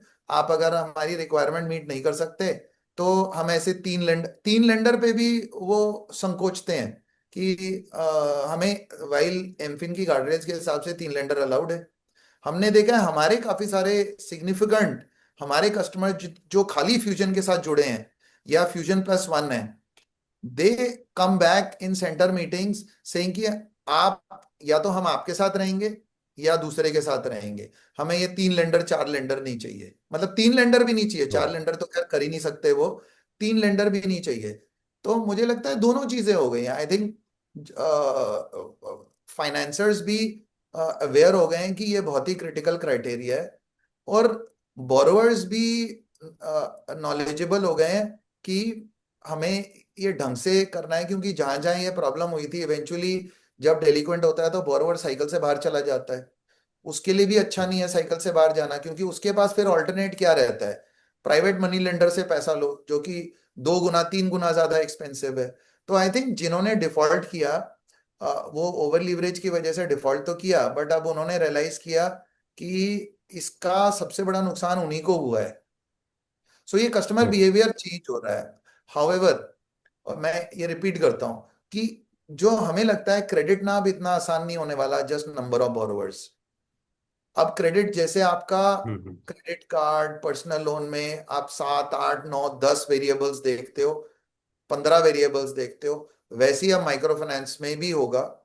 और खाली ये 3 guard rails, which is current delinquency, number of lenders and retail exposure, this will not be good enough to separate good and bad credit. Sir Okay. मेरे दो तीन questions हैं। आई थिंक टाइम ना हो जाए, सो यू कैन आंसर। छोटा छोटा answer भी अगर आपको करना है, की my questions also small. Field level attrition आप देख रहे हैं सर बाकी? और दूसरा मेरा जरूरी क्वेश्चन है कि you are committed to stay with Fusion for how many years, if there is anything? My contract is 5 years, but I would want to stay beyond that. So Varinder ji, actually मुझे, ये जो इंडस्ट्री है ना, बहुत interesting industry है अगर कोई दिल से काम करे। ये ऐसी बुरी इंडस्ट्री नहीं है, मतलब इसके अंदर ना बहुत मजा भी आता है काम करने में। क्योंकि जो लोग हैं, जो कस्टमर्स हैं, और जो हमारे फ्रंट एंड एम्प्लॉयज हैं, वो दोनों बड़े सच्चे और ऑनेस्ट हैं। जो विलेज में लोग होते हैं वो बहुत ऑनेस्ट होते हैं, तो बहुत मजा आ रहा है काम करने में। सो 5 साल का तो कॉन्ट्रैक्ट है, but I hope to stay, कि कि no no, we I wish, I stay with this organisation for long. We also pray.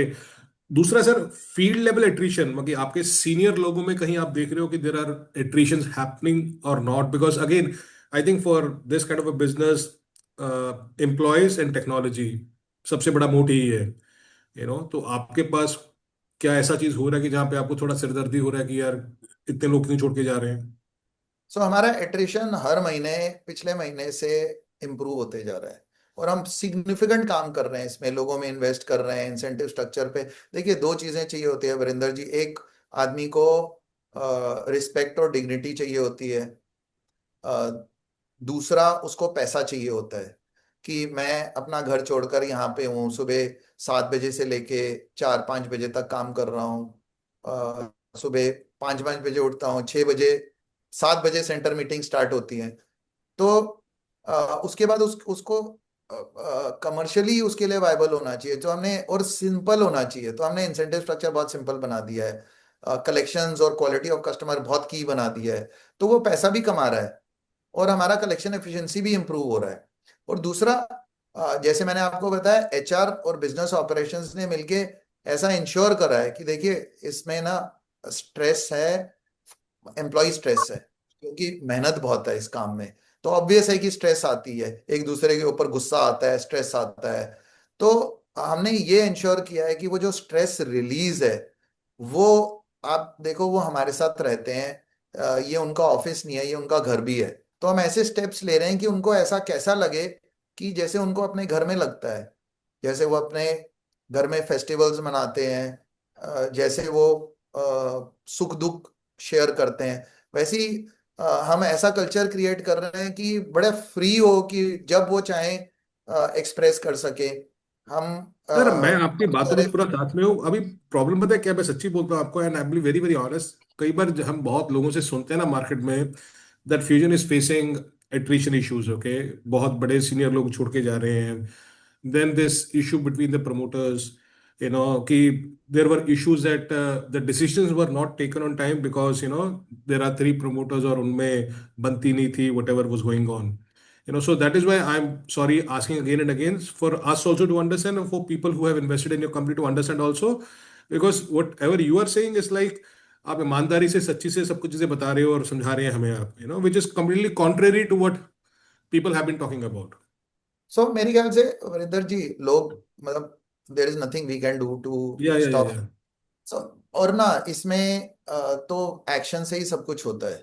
yeah, yeah, action positive quarter on quarter होता रहेगा, चाहे मैं कितना भी अच्छा काम कर लूं या कितनी भी अच्छी बात कर लूं, अगर एक्शन का रिजल्ट नहीं आएगा तो लोग हमेशा उसको डिफरेंटली लेंगे। तो इसमें yeah. तो सिंपल है कि जो मैं आपको कह रहा हूँ वैसे ही हम, और मैं ही नहीं खाली, वैसे ही हम पूरी ऑर्गेनाइजेशन को ड्राइव कर रहे हैं। सो फ्रंट एंड पे हम बहुत मेहनत कर रहे हैं कि ये लोग कल्चर, फेस्टिवल्स, इनके साथ हम जुड़े। आपने जहाँ जो क्वेश्चन पूछा कि सीनियर लेवल पे एट्रिशन हो रहा है, हाँ, 3 लोग हैं जो सीनियर लेवल पे गए हैं हमारे पास। 10 लोग हैं एग्जीक्यूटिव कमेटी में, 3 लोग हैं उसमें से गए हैं जी। और इसमें से 2 लोग थे जिनको 8 से 9 साल हो गए ऑर्गेनाइजेशन में, और फिर इन्होंने डिसाइड किया। और मैं आपको लेकिन ये कॉन्फिडेंस के साथ बोल सकता हूँ वरिंदर जी, कि ये दोनों लोगों ने जो 8 साल के ऊपर थे, इन्होंने, इनका जो करियर इन्होंने चूज किया is very different from what they are doing right now. And I think, और हर आदमी के पास राइट है कि एक करियर चूज करना। और बहुत ही अच्छे नोट पे इन्होंने, मतलब कंपनी से दे पार्टेड वेज वेरी नाइस। और इन्होंने अपने नीचे भी जो टीम बनाई जाने से पहले, वो बहुत ही स्ट्रांग टीम थी। एंड हमें कोई भी ऐसा फील नहीं हुआ कि ये ऑर्गेनाइजेशन में, मतलब बुरा लगा कि ये गए छोड़कर, बट इन्होंने खुद जाने से पहले अपने नीचे बहुत स्ट्रांग टीम बनाकर गए। और इनकी एसोसिएशन फ्यूजन के साथ अभी भी है। अभी भी हम, मेरे को कभी जरूरत पड़ती है, मैं इनको कॉल करता हूँ और ये इनपुट देते हैं। सो हैं ऐसे 2-3 लोग, बट आपको ये कॉन्फिडेंटली मान के चलना चाहिए कि इसके रीजंस कंप्लीटली ये थे कि वो कुछ और करना चाहते थे। That's it. Got it sir. मेरे 3 क्वेश्चन सर, बिफोर टाइम हो जाए। Liability side sir, liability side सबसे जरूरी है आपके लिए, and it has been a biggest headache also, for CEO, like for any CEO, मतलब इस सिचुएशन में जहाँ पे हम लोग यू टर्न मारने की कोशिश कर रहे हैं, मतलब are you able to manage fresh credit lines for the business, because पैसा नहीं होगा तो कुछ भी कर नहीं सकते आप, that's raw material for you. एकदम। सो वरिंदर जी, एकदम, so quick I will answer. हम बहुत ही अच्छी पोजीशन में हैं।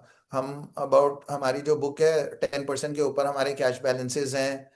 हर महीने हमें फ्रेश डिसबर्समेंट्स मिल रही है लेंडर से। और इसका कारण है क्योंकि हम बड़े ट्रांसपेरेंटली लेंडर्स के साथ month on month complete status share कर रहे हैं हर चीज का। मतलब लेंडर के साथ हमने, हम ओवर कम्युनिकेट कर रहे हैं लेंडर के साथ, और कंप्लीट उनको स्टेटस पता है कि ग्राउंड पे कैसा चल रहा है। और उसकी वजह से वो हमें फ्रेश डिसबर्समेंट कर रहे हैं, तो पूरे पिछले 5-6 महीने में अब 15-16 करोड़ की 100 करोड़ की फ्रेश डिसबर्समेंट्स आई है और कंटिन्यूअसली, और हमें क्लियर आगे भी ट्रैक दिख रहा है, तो ये बिल्कुल भी प्रॉब्लम नहीं है। एक टाइम था अबाउट समवेयर इन फेब या मार्च जहाँ पे लेंडर्स को ये डाउट था, क्योंकि हमने राइट ऑफ किया था, और तब उनका एग्जैक्टली। ये कैपिटल एडिक्वेसी आपको हाई रखनी चाहिए। तभी हमने वो राइट्स इश्यू में, तब वॉरबर्ग, इसीलिए इंपॉर्टेंट है कि एक सॉलिड प्रमोटर जो लॉन्ग टर्म व्यू रखे, तो वॉरबर्ग क्रिएशन ने बैकअप किया, और जो हमारा राइट्स इश्यू था तभी वो सक्सेसफुल था। तो उससे लेंडर को बहुत कंफर्ट मिला कि जब कैपिटल एडिक्वेसी की रिक्वायरमेंट थी तो प्रमोटर ने बैक किया कंपनी को। सो आज की डेट में हमारा करार अबाउट 30% के आसपास है और फ्रेश डिसबर्समेंट्स हैं, तो हमें ऐसा, मतलब हमें कंप्लीट कॉन्फिडेंस है इसके ऊपर। सर, आप में एक ऑडिटर का रिमार्क भी आया था यार, because of provisioning and all, जब प्रोविजनिंग हुआ था बैलेंस शीट कमजोर हो गया था। Is it solve?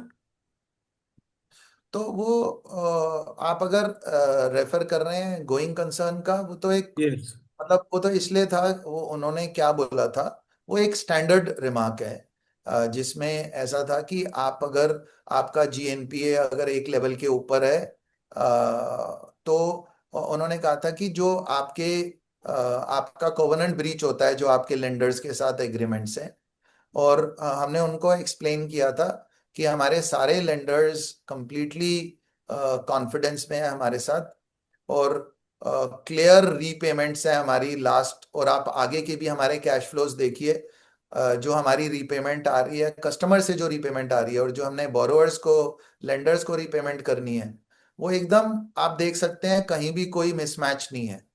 तो उन्होंने कहा हम वो एग्री करते हैं, बट एज अ, क्योंकि ये उसके अंदर आपके एग्रीमेंट में है, इसलिए हमें ये रिकॉर्ड करना पड़ता है। हमने उनको ये बोला कि as a confidence gaining measure हम ये कर सकते हैं कि इसके ब्रीच के लिए हम लेंडर से एक कॉन्फिडेंस वेवर लेटर ले सकते हैं, जो कि हमने 93-94% लेंडर्स का मार्च तक कर दिया था। और गोइंग फॉरवर्ड भी तो वो ऑडिटर्स को वो उसमें डालना पड़ा, क्योंकि वो एग्रीमेंट में ऐसा है between us and lenders. But हमारा लेंडर्स के साथ एकदम इम्पेकेबल ट्रैक रिकॉर्ड है, और सिंपली आप सोचो, जो हमारा पेमेंट, जो हम लेंडर्स को रीपेमेंट कर रहे हैं, और जो हमारा रीपेमेंट कस्टमर से आ रहा है, मतलब we are very very secure to take care of everything. और सो नेट कैश बैलेंसेस आप सोचिए हमारे 10% के ऊपर है। अच्छा सर, अच्छा, very good. Things are improving, I can only say. Okay sir, one word on the credit cost sir, क्या है, कितना क्वार्टर टू में देखा आपने, और आगे जाके क्या हो सकता है? सो क्वार्टर वन में आपका मतलब, सो क्वार्टर वन में जो क्रेडिट कॉस्ट था वो अबाउट 178 करोड़ था, जो कि रफली अबाउट 2% के आसपास था ऑफ द बुक। बट आप और ये कंटिन्यूअसली नीचे गिरते जा रहा है, क्योंकि जो प्रोविजन है, अब बुक ही नहीं बची डेलिक्वेंट, तो जो प्रोविजन है वो हार्डली, हमें फ्रेश प्रोविजन कुछ लेना पड़ेगा, तो ये जो क्रेडिट कॉस्ट है आपको नीचे ही जाते हुए दिखेगा। बट फॉर द क्वार्टर ये 2% के आसपास था, जो और नीचे जाते हुए दिखेगा सब्सिक्वेंट क्वार्टर्स में। Same for cost of fund sir? GNPA भी देखिए वरिंदर जी, जीएनपीए भी हमारा 7.5 के ऊपर था, तो ये 5.4 आ गया था, ये भी नीचे जाता रहेगा, और ये, मतलब आप अगर मॉडल देखें वहां से क्लियरली एविडेंट है। कॉस्ट ऑफ फंड सर अभी क्या है, क्या हो सकते हैं आगे जाके? कॉस्ट ऑफ फंड्स हमारे स्टेबल हैं, 10.25 और 10.5 के बीच में है। तो बल्कि कॉस्ट ऑफ फंड्स 15 पैसे नीचे गिरे हैं हमारे, क्योंकि हमारे कुछ हाई कॉस्ट फंड्स थे जो रिटायर हो गए। सो जो वेटेड कॉस्ट ऑफ बोरोइंग है वो तो नीचे आया 20 पैसा। मार्जिनल कॉस्ट है वो थोड़ा सा इंक्रीज हुआ है, क्योंकि हमने कुछ लो टेनर फंड्स लिए थे। बट जो ओवरऑल हमारा एस्टिमेट है कि जो कॉस्ट ऑफ फंड्स है वो इसी रेंज में रहेगा, 10.25 प्लस माइनस 20 पैसे। सर, जैसे आपने बोला कि एयूएम 1.5 या 2 साल में can go back to the 12,000 mark, okay, considering the mathematics numbers, जो हमने बात की है। जी। आरओए, आरओई सर सबसे जरूरी है आपके धंधे के लिए, can we go back to the glorious days? So मेरे ख्याल से वरिंदर जी हमारा पहला आस्क है एकदम कि क्रेडिट कॉस्ट को नीचे लाना। दूसरा आस्क है मतलब कंसिस्टेंटली नीचे लाना, मतलब जैसे आप अभी देख रहे हो। दूसरा आस्क है कि बुक को फिर से ग्रो कराना और क्रेडिट कॉस्ट वैसे ही रखना, और कलेक्शन एफिशिएंसी यही 99.5 के आसपास रहनी चाहिए, मतलब इससे इम्प्रूव ही होनी चाहिए। हमें लगता है कि considering this it will be very it will be very easy for us to get back to a strong ROA soon. अब वो क्या हो सकता है वरिंदर जी, वो बहुत मुश्किल है, बट आपके पास हमारे, जैसे मैंने आपको पहले भी बोला था, आपके पास हमारे सारे मेट्रिक्स हैं। आप अगर ROA ट्री में उनको डाल दें, because we are a listed company, we cannot I cannot नहीं, गिव यू मैं तो बोला कि मैं तो बोला 28 तक, मैं आज की बात नहीं कर रहा हूँ, बिकॉज आपने जैसे बोला थर्ड क्वार्टर से इन्फ्लेक्शन पॉइंट हो जाएगा। मैं बोला 28 तक आरओए का एस्टिमेट कितना हो सकता है, 28 तक। I am not a quarter and quarter का है। तो मैं आपको, आप ऐसे समझिए ना कि आपको हमने ग्रोथ ट्रेजेक्टरी दे दी, आपको हमने सो मैं आपको तीन चीजें बताता हूँ। क्रेडिट कॉस्ट हम टारगेट कर रहे हैं कि 3% के नीचे रहेगा। Okay, long term, medium term, what ever, 3% के नीचे क्रेडिट कॉस्ट रहेगा। आपको हमारी कॉस्ट ऑफ बोरोइंग पता है, सो निम्स है, क्योंकि टू द कस्टमर रेट उतना ही है, 23.85, वो तो आप जानते ही हैं। So it is, this will be a very profitable business going forward. अब वो कितना एग्जैक्ट ROA होगा, वो थोड़ा मतलब सर बताना मुश्किल है। मैं एक सिंपल सा पूछ रहा हूँ क्वेश्चन क्रेडिट सर। कॉस्ट 3% के आसपास हो जाएगा, ये हम टारगेट कर रहे हैं, उसके नीचे। हम लोग मेरे ख्याल में अपने अच्छे दिनों में 5% आरओए करते थे, राइट? हाँ जी। मैं बोल रहा हूँ कि with all the things what you're doing on the ground, which you explained us, very patiently in the last one hour or more, whatever changes you're doing, 90% things you have solved, which were a problem area, team, technology, culture, everything. So 2028, I'm not talking about अभी तो हम 26 में है, 2 साल के बाद sir, 2 साल के बाद, with the whatever transition you're doing for the business, are you seeing ROAs more than 3% at least, or not? या obviously, no You know, brainer. 5% तक पहुंचेंगे कि नहीं पहुंचेंगे, आई डोंट नो। ये सो देखिए, अब वो थोड़ा सा मुश्किल है बताना वरिंदर या जी कि या 5% होगी कि नहीं, बट डेफिनेटली जो आपने पूछा उससे तो डेफिनेटली ऊपर होंगे वो तो। मैं आपको एक रफ मैथ्स करता हूँ ना। 24% 24% लेट्स से कस्टमर IRR है। हमने कॉस्ट ऑफ बोरिंग आपने देखा अबाउट 10.5 है, तो बचा अबाउट 12.5%। 12.5% में से आप रफली 3% निकाल दीजिए आपका क्रेडिट कॉस्ट, तो 8.5-9% बचा। अब 8.5-9% में आप ओपेक्स, एक डिसेंट ओपेक्स लगा दो, उसके बाद अंडरस्टैंडिंग मतलब इज क्लियर कि ये कितना ROA बिजनेस होगा। और हम आपको ये कॉन्फिडेंस दे सकते हैं कि गोइंग फॉरवर्ड जो हमारा फोकस है, कि ऐसा नहीं होगा कि जैसे जैसे डिस्बर्समेंट बढ़ती रहेगी लोग बढ़ते रहेंगे, क्योंकि जो टेक्नोलॉजी के ऊपर हम इन्वेस्ट कर रहे हैं, हम हमारी productivity with same number of people, मैं एक्चुअली 30-40% ज्यादा वॉल्यूम कर सकते हैं महीने का with the same number of people. Sir, the reason Sanjay ji I ask you is that I was reading one of the reports, और वो रिपोर्ट पब्लिक है, एमके है। आई थिंक वो आपसे मिलके भी गए थे। I think most of the things जो आपने हमें समझाई है या बताई हैं, उनको भी बताई हैं। The concern among analyst is that with all the transition you're doing, I don't no मैं ट्रांजिशन पे क्यों अटक रहा हूँ बार बार।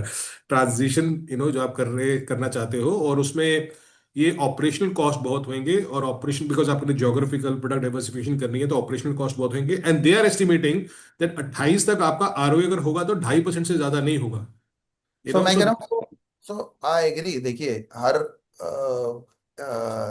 जो एनालिस्ट होता है उसका अपना एक तरीका होता है, कैसे वो एनालाइज करता है, वो कैसे एनालाइज कर रहा है उसके बारे में तो मैं कमेंट नहीं नहीं नहीं कर नहीं, सकता। मैं तो सर नॉर्मल बट बात कर रहा हूँ, बिकॉज हम लोग जो नॉर्मल बात करने सिंस आपने की। उसका एग्जाम्पल दिया वरिंदर जी, उसने कैसे एस्टिमेट लगाया है, वो तो, बट मैं आपको ये एश्योरेंस दे सकता हूँ, जो आपने क्वेश्चन पूछा 3% के ऊपर होगा, ऑब्वियसली नो ब्रेनर है वो तो। 5% होगा कि नहीं, थोड़ा अब एग्जैक्ट फिगर पे आना थोड़ा सा टफ है। ये बड़ा अच्छा I, प्रॉफिटेबल I, होगा may be. I am just saying, मैं I am just आपको saying it ऐसा should not एक happen ऐसा that our cost is so much कि तो आपको लगे वरिंदर जी कि यार, एक मेरा एक सजेशन है। हम एक there is a strategy meet that we are doing internally where we are brainstorming multiple things everything after that we are making a exactly जो आप कह रहे हो 2 to 3 year plan short term medium term plan and 2 to 3 year plan once I put that to the board and get the board approval then I would want to share it with everybody that okay this is the 2 to 3 year plan कब है sir ये on meeting है? हाँ When is this meeting? by end of before quarter 2 end Okay. मतलब before quarter 2 results No, no. So I am just see, we are investors as I told. Okay, the disclaimer. I am only saying that I am just trying to understand कि मेरा thesis कहाँ गलत हो सकता है, ठीक है ना? कि कॉस्ट ओवररन हो जाए।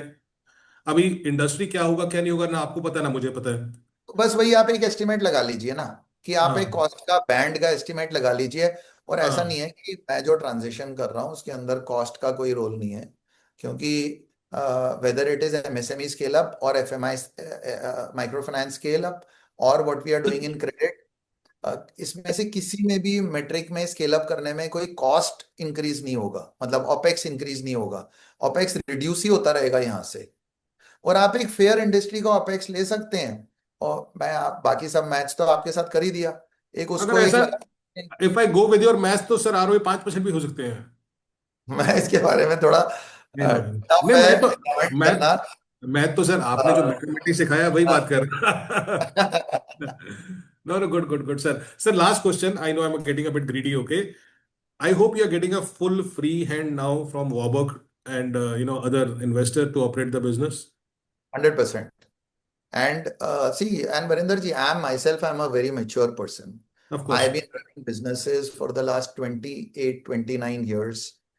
तो और मैंने मैंने काफी अप्स एंड डाउन्स देखे हैं सो मैंने 2000 का भी देखा है 2008 का भी देखा है उसके बाद के तो बहुत लेटर हैं बट मैंने 2008 का भी साइकिल देखा है तो I have been through 4 5 cycles in my entire career I am a very sorted guy and the team that I am creating or the team that I'm building is a very sorted set of people.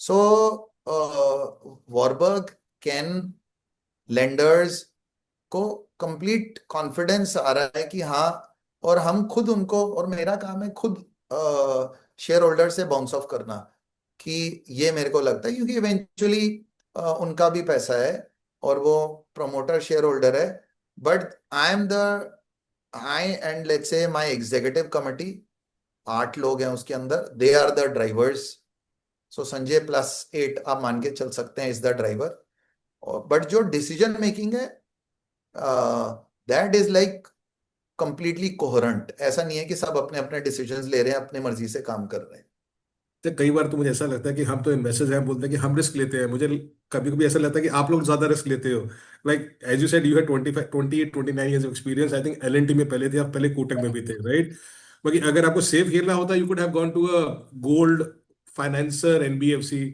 और a housing NBFC और a secured lender retail MSME जो आप अभी book create करने की कोशिश कर रहे हो सो आपने डोंट अंडरस्टैंड कि आप इतना बड़ा करियर छोड़ के आपको अनसिक्योर्ड एमएफआई में क्यों आना था? इंटरेस्टिंग एरिया ये काफी और यहाँ पे सो जो कस्टमर सेगमेंट है जैसे मैंने आपको समझाया यहाँ पे बहुत कुछ करने के लिए है जो लर्निंग्स है रिटेल से अगर मैं अपनी सारी लर्निंग का 50% भी यहाँ पे इफेक्टिवली यूज कर पाता हूँ तो हम best in class company create कर सकते हैं क्योंकि नो नो कस्टमर सेगमेंट बहुत अच्छा है वीरेंद्र जी ये मैं बहुत इंटरेस्टिंग चीज देख रहा हूँ सर एचडीएफसी से कपिल सर ने छोड़ा पूना वाला में चले गए सुजलोन में सीएफओ मोदी साहब ने छोड़ा वो चले गए सम्मान बाकी कभी कभी हमें लगता है कि यार कुछ रिस्की चीजें हैं या महंगी चीजें हैं और आप यहाँ पे फ्यूजन में आ गए तो ऐसा क्यों नहीं मैं है कह कि रहा हूँ वरिंदर जी सो हम लोग भी एक दूसरे से सीखते हैं ना आप भी वैल्यू इन्वेस्टिंग करते हैं हम भी अपने करियर की वैल्यू इन्वेस्टिंग करते हैं हमें भी लगता है कि हमें भी मतलब अगर ये चीज हम टर्न अराउंड नहीं कर पाएंगे या इसमें वैल्यू ऐड नहीं कर पाएंगे तो हमें भी लगेगा यार हमने भी लाइफ में क्या किया फिर फिर किस चीज का कॉन्फिडेंस अगर हमने 28 ईयर्स में जो भी सीखा है उस 5 साइकिल 4 साइकिल्स हो गए, 10 रिटेल प्रोडक्ट्स देख लिए, अगर हम उसको अप्लाई यहाँ पे नहीं कर पाते तो हमारा भी क्या फायदा है। हमें भी लगता है कि हमारा भी प्रूफ इन द पुडिंग वही है कि हम ये इसको टर्न अराउंड करें। चलो sir, at least you and we are thinking same, okay, in terms of value investing, okay, तो अच्छी बात है। Sir sorry, last question again. 5 साल आपने बोला कि आपका एग्रीमेंट है कंपनी के साथ। तो if I talk to Sanjay, like as a human being, okay, not wearing the hat of the CEO of Fusion, okay, and I will not account holdable to you at all, but 5 साल में आपकी दिल की खुद इच्छा होगी sir, जो आप घर पे जाके भाभी से बात करते होंगे कि यार मुझे इस कंपनी को इतना बड़ा 5 साल में दिखता है, मुझे बन सकता है ये। मैं 5 साल की बात कर रहा हूँ। तो मैंने अपनी वाइफ से, मेरे वाइफ तो मेरी डी स्ट्रेस वो है, तो वाइफ से ये एस्पिरेशन वाला डिस्कशन नहीं होता, ये मेरे बच्चों से होता है। मेरा बेटा जो अभी फर्स्ट ईयर इंजीनियरिंग में है, मेरी डॉटर है जो 23 ईयर्स की है, वो थोड़ा सा अलग सा कोर्स कर रही है बिहेवियरल इकोनॉमिक्स में, तो उनसे होता है। बट मैं ये देखता हूँ वरिंदर जी, जो वो काम कर रहे हैं या जैसे वो सोचते हैं, मेरे को वहां से सीख मिलती है, और मेरे को फिर कॉन्फिडेंस आता है जब मैं वापस जॉब पे आता हूँ कि यार ये जनरेशन कितना डिफरेंट और इंटरेस्टिंग सोचती है। और उनकी जो, मेरे को लगता है मैं वैल्यू इन्वेस्टिंग या रिस्क ले रहा हूँ, वो जैसे सोचते हैं वो तो बहुत ही अलग डायमेंशंस में सोचते हैं। तो आई थिंक मतलब अ, अभी तो मैं लर्निंग स्टेज में हूँ, अभी तो मैं अपने बच्चों से सीख रहा हूँ। मैंने कभी इमेजिन नहीं किया था कि उनसे इस जनरेशन से क्या सीख सकते हैं। पर आई थिंक इस जॉब ने या इस रोल ने ये किया है कि क्योंकि डिसरप्शन की जरूरत है, अलग सोचने की जरूरत है। आई थिंक न्यू जनरेशन से, not just my own kids, मेरी कंपनी में भी जो लोग हैं जो एकदम नए लोग हैं या जो मिलीनियल्स हैं, आई थिंक मतलब उनके साथ बैठ के मैं खाली सुनता हूँ उनको वो क्या कह रहे हैं, बस चुप रहता हूँ मैं। और आई थिंक नेक्स्ट जनरेशन के पास बहुत सारे आइडियाज या सॉल्यूशंस हैं। मतलब हमारा तो जो ग्रे हेयर है, खाली उसको इम्प्लीमेंट करना है कि कैसे पीपल इश्यूज ना हो, क्रेडिट इश्यूज ना हो, ये सब कैसे करना है। अदरवाइज आइडिया तो उन्हीं के पास है, तो उनसे तो बात करके ऐसी स्ट्रेस नहीं होता वरिंदर जी। नहीं नहीं सर, मैं तो कुछ और पूछ रहा था, but thank you for educating this also us. मैं तो पूछ रहा था कि 5 साल में सर आपका। मैं सोच ही नहीं रहा हूँ ऐसे वरिंदर जी, मैं तो ये सोच रहा हूँ कि नई जनरेशन के जैसा मैं सोच सकता हूँ क्या, at my age which is let's say 54 years, can I think like जो डिसरप्शन ये जनरेशन सोच रही है कि हमारा टाइम खत्म हो गया। तो जब हम एआई मॉडल्स में घुसते हैं और क्या डिसरप्शन हो रही है, मतलब बहुत ही डिफरेंट एरियाज हैं जो एक्चुअली में अपॉर्चुनिटीज प्रोवाइड करते हैं। और कुछ स्टार्टअप्स हैं जिनके साथ हम क्लोजली काम कर रहे हैं, लाइक एन आइडिएशन बैंगलोर के एचएसआर में। मतलब जो आइडियाज हमें मिलते हैं कि माइक्रो फाइनेंस में क्या कर सकते हैं, कैसे बेटर नाइस। क्रेडिट कर सकते हैं, कैसे कस्टमर सही कस्टमर तक कर सकते हैं। तो गेम सब वही है कि क्विक डिसीजन मेकिंग में ये सब कैसे ले सकें। आप सोचिए जो हमारा आरओ है वहां पे जा रहा है, उसके पास ऐसी कोई भी इंडस्ट्री नहीं है जहां पे एक नॉन डेलिक्वेंट कस्टमर के पास कोई हर महीने जाता है। एक भी रिटेल लेंडिंग ऐसा नहीं है। आप होम लोन, क्रेडिट कार्ड, आप तभी कस्टमर के पास जाते हैं जब कस्टमर डिफॉल्ट करता है, नहीं तो कस्टमर के पास नहीं जाते। हम तो सही नॉन बात। डेलिक्वेंट कस्टमर के पास हर महीने जाते हैं। अगर ये इंफॉर्मेशन हम किसी तरह कैप्चर कर लें कि क्या डिस्कशंस हो रहे हैं, क्या अपॉर्चुनिटीज हैं, आई थिंक ये इंडस्ट्री का नेक्स्ट लेवल हम ले जा सकते हैं। So very initial thoughts, but no, I very think there good sir. Are very people very. That we are working with कि इसको कैसे हम इनकॉर्पोरेट करना स्टार्ट कर दें, जो डिस्कशंस ग्राउंड लेवल पे हो रहे हैं, जो हमारे आरओज कर रहे हैं। और आप तो मार्केट में जाते होंगे, बट जब खाली हम ये सोचते हैं ये कितनी इंफॉर्मेशन लॉस हो रही है, और इसका 15-20% भी कैप्चर करने लग जाए हम, तो क्या सॉल्यूशंस दे सकते हैं हम अपने सेल्स टीम को और कस्टमर्स को। No, no, तो I'm very मेरा happy, sir, that you are thinking, हाँ, very wide, and you are thinking long term, which is a great, great thing, okay, which is a great thing. मैं तो sir last में ये बोलूंगा sir, to be honest, investors तो अलग बात है, but I think you have a fair chance, if I can say that, to create a wonderful case study in NBFC, if you are able to turn around Fusion. तो तो लोग sir आपको पढ़ेंगे, वरिंदर जी लोग आपका सपोर्ट लोग और आपको पढ़ेंगे सर, नहीं नहीं एब्सोल्युटली लोग आपको सो पढ़ेंगे कि क्या क्या स्ट्रेटेजीज अपनाई थी, क्या क्या टीम थी, क्या क्या बदलाव किए थे आपने, because it's a great case study for me to see Fusion from where to now here, अभी मुड़ता है कि नहीं मुड़ता, all those things, it could be a great case study next 3 4 5 years. नहीं आई थिंक वरिंदर जी मैं आपसे कंप्लीटली एग्री करता हूँ, बट आई थिंक जो हम लोग भी सीख रहे हैं डे टू डे, आप लोगों से सीखते हैं, जब मार्केट में बात करते हैं समझ में आता है, जैसे ये कन्वर्सेशन हुई, काफी सारी चीजें मैंने रियलाइज की आपसे बात करने के बाद कि इस पे शायद दोबारा एक बार सोचने की जरूरत है, आइडियाज मिलते हैं, और काफी इन डेप्थ डिस्कशन है, जो वन ऑन वन काफी सारे डिस्कशंस हैं, हमें काफी कुछ सीखने को मिल रहा है, and I we are very hopeful that ये सारे स्टेक होल्डर्स क्योंकि एक साथ आए हैं टर्न अराउंड करने के लिए, हमें लगता है कि हम बहुत अच्छा, मतलब with all your blessings and wishes and God on our side, मुझे आई एम एब्सोल्युटली कॉन्फिडेंट कि हम कुछ अच्छा क्रिएट करेंगे। Thank you sir, thank you so much for your time today Sanjay ji, अजीब भाई, वरुण भाई, सॉरी आपको ज्यादा मौका नहीं मिला यार, मैं बकबक करता रहा, but it was so interesting not to leave any questions from Sanjay sir, तो मुझे अच्छा लग रहा था इनसे बात करके। Sanjay sir thank you so much, okay, thank you so much मुझे भाई। बहुत अच्छा लगा आप तीनों से बात करके, thank you so much Thank for you. Your Thank you so Thank you for much. your time. Thank you for your time, Sanjay.